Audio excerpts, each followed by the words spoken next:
नमस्कार. नमस्कार. जीवनमूल्य व्यसनमुक्ती केंद्र व निसर्गोपचार केंद्र धाराशिव याच्या वतीनं चालवण्यात येणारं जीवनमूल्य हे यूट्यूब चॅनलमध्ये आपण सर्वांचं पुन्हा एकदा मी स्वागत करतो.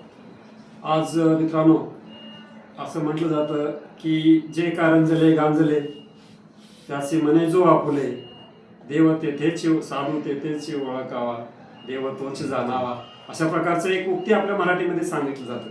आणि त्याचं खरोखरच आज या ठिकाणी अशा ठिकाणी आम्ही आलेलो आहोत की या ठिकाणी त्याचा आम्हाला त्याचा हे आला, अनुभव आला या ठिकाणी.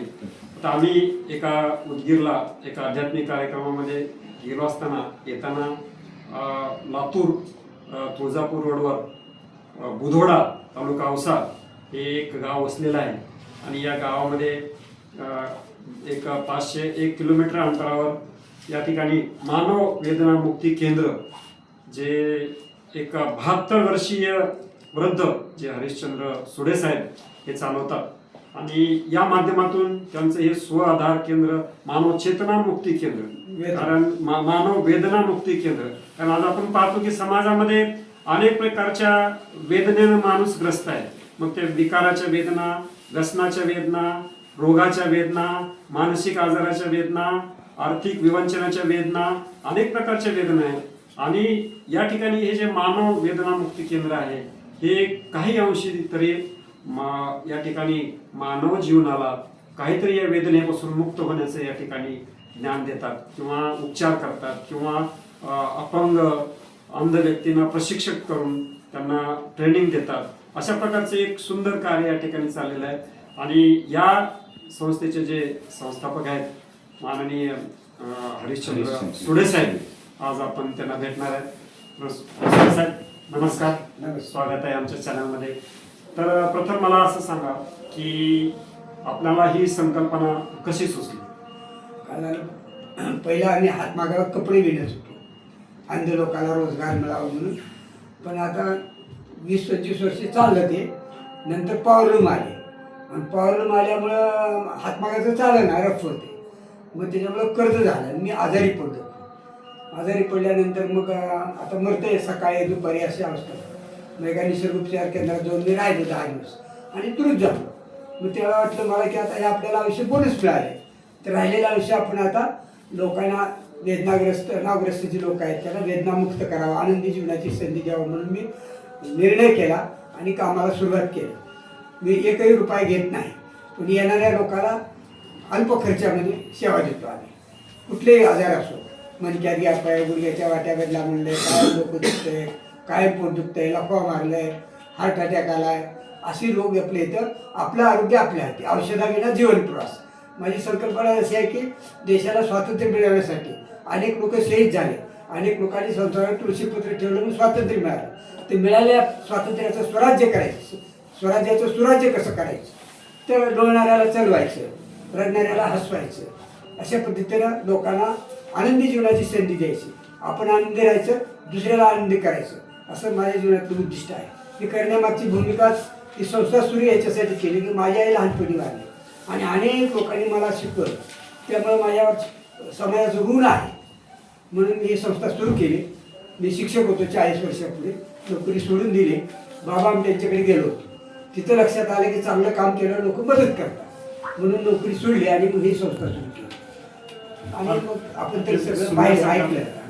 अत्यंत सुंदर संकल्पना आणि आपल्या या जिद्दीनं चिकाटीने त्यांनी मानव वेदना मुक्ती केंद्राची उभारणी केलेली आहे.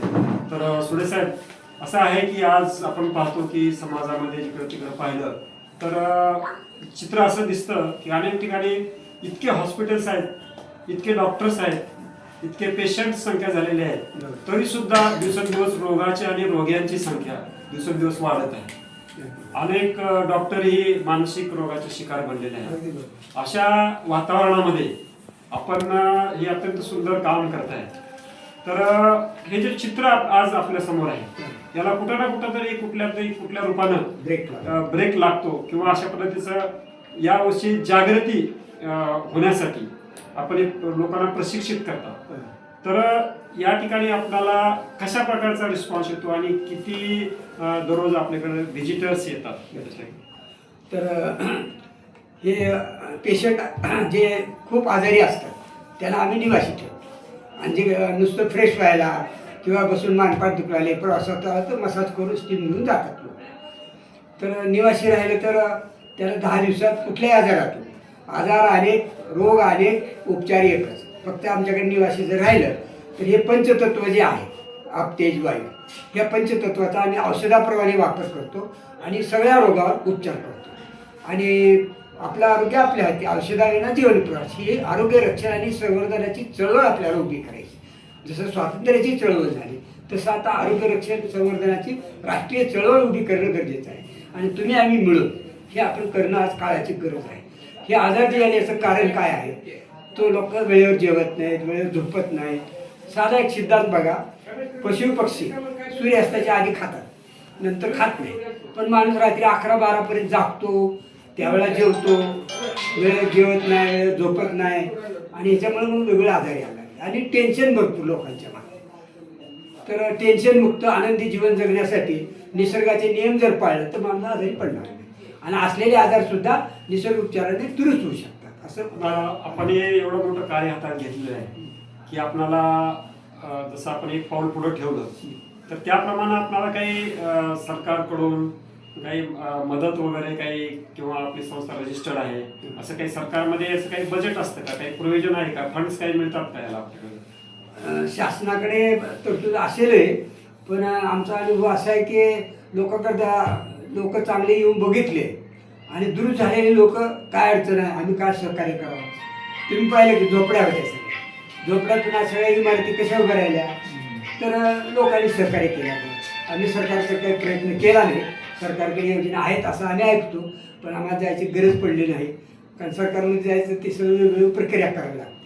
आणि लोक जरी इथं आल्या बघून आता LICने बिल्डिंग बांधून दिली, प्रिसिजन नावाची कंपनी सोलापूरला त्यांनी मसाज सेंटर बांधून दिलं. त्यामुळं देव पाठवून देतो, ईश्वराची इच्छा आहे की हे काम चलावं. मग ईश्वरच पाठवून देतो. की एक उदाहरण सांगतो की आम्ही नवीन आलो, झोपड्या होत्या, प्यायला पाणी नव्हतं आणि खांद्यावर पाणी आणत होतो. माझ्या खांद्यावर एक घागर, अंध माणसाच्या दोघांच्या हातात, असं 3 घागरी आम्ही दोघं आणत होतो. त्याचं जिवंत उदाहरण की ईश्वरी इच्छा कशी आहे हे काम व्हावं. तर मग आणत असताना एक समोर बोरची गाडी आहे, त्याने उभा केलं, माझ्या दंडाला येऊन धरला. हे अंध माणसाला कशा त्रास दिला, तुला काय अक्कल आहे काय नाही म्हणलं. मी हात जोडलं, तसं काय नाही बाबा म्हटलं. काय करता तुम्ही काम? तर तिथं चला तुम्ही बघा. मी इथं आला, बघितलं आहे. मग हातमागाचं काम बघितलं. एक अंध माणूस सुईत दोरावत, पक्ष्याचे आवाज, प्राण्यांचे आवाज, भजन भारून. मी त्याला थोडं ते दाखवलं सगळं करून. तो इतका माणूस खुश झाला. तो म्हणून आमचा मालक लय देव माणूस आहे, आमच्या मालकाला भेटा, तुम्हाला बोर करून देते. मग तिथे गेलो आम्ही. तिथे जाऊन कपडे दाखवले, हातमागाचे फोटो दाखवले. हो, आमच्या ड्रायव्हरने सांगितले तुमचं काम चांगलं आहे, मला माहिती आहे. मी एजंट आहे म्हणा, मी कमिशन घेणार नाही, पण गाडी दुसऱ्याची आहे. ते मालकाला विचारलं. मग मालकाला फोन लावला. ते मालका, अरे तुझी चांगली कल्पना आहे, पण मी गाडीचं भाडं घेणार नाही, पण त्याला तेल पाणी लागेल ना. मग ते म्हणजे तेल पाण्याचा खर्च येतो का विचार. ही 86ची गोष्ट. तर मग जनरल बोर्ड केलं तर 30,000 रुपये खर्च येतो. पण आता तेल पाण्याचा खर्च म्हणतो एक 6,000 रुपये लागतील. मग त्यांनी मला एक पत्र दिलं. मग पुण्याला गेलो. तिथे यदुनाथ थत्ते बाबा आम्ही त्यांच्याकडे भेटले होते. त्यांनी म्हणे तुला काय अडचण पडली मला भेट. मग त्यांनी ते दाखवल्यावर त्यांनी लगेच सकाळी रिलीफ फंडामध्ये मला घेऊन गेले. आणि असं असं काम करतो, याला एक 6,000 रुपये दिले तर यांच्या संस्थेला पाण्याचा प्रश्न मिळेल. आणि सकाळमध्ये लोकांचे निधी जमलेला असतो. त्यांनी 6,000चा चेक दिला. ते आणून दिलं, लगेच 8 दिवसात बोर करून दिले. आणि आता 9 बोर आहे. येणारे सगळे कलेक्टर आले, काय अडचण आहे, काय सहकार्य. इथं उन्हाळ्यात पाणी नसतं, पावसाळ्या हिवाळ्यात चालतं. आतापर्यंत जेवढे कलेक्टर आहेत त्यांनी प्रत्येकाने बोर करून दिले. 9 बोर. याच्यावर सिद्ध होते की ही ईश्वराची इच्छा आहे, हे काम होत. मी काय करत नाही, करता करू ईश्वर. असं म्हटलं जातं की हिम्मत ते मर्दा मदद एक खुदा. ज्यावेळेस आपल्यामध्ये हिंमत असते त्यावेळेस ईश्वर सुद्धा आपल्याला या ठिकाणी मदत करतो. आणि आपल्या अथक परिश्रमानं आणि आपल्या चिकाटीनं, धैर्यतेनं, इतक्या वय झालं असताना सुद्धा हे पवित्र कार्य आज आपण सुडे साहेब करतायत. तर समाजाचं आणि समाजाचं जे सामाजिक ऋण आहे ते फेडण्याचं आपण काम करतात. तर मी आमच्या या चॅनलच्या माध्यमातून सर्व जनतेला मी असं आवाहन करतो की अशा प्रकारच्या संस्थेनं मदत करण्यासाठी सर्व तळागाळातल्या लोकांनी किंवा जो आर्थिकदृष्ट्या सुदृढ वर्ग आहे अशा वर्गाने पुढे यावं आणि या कार्याला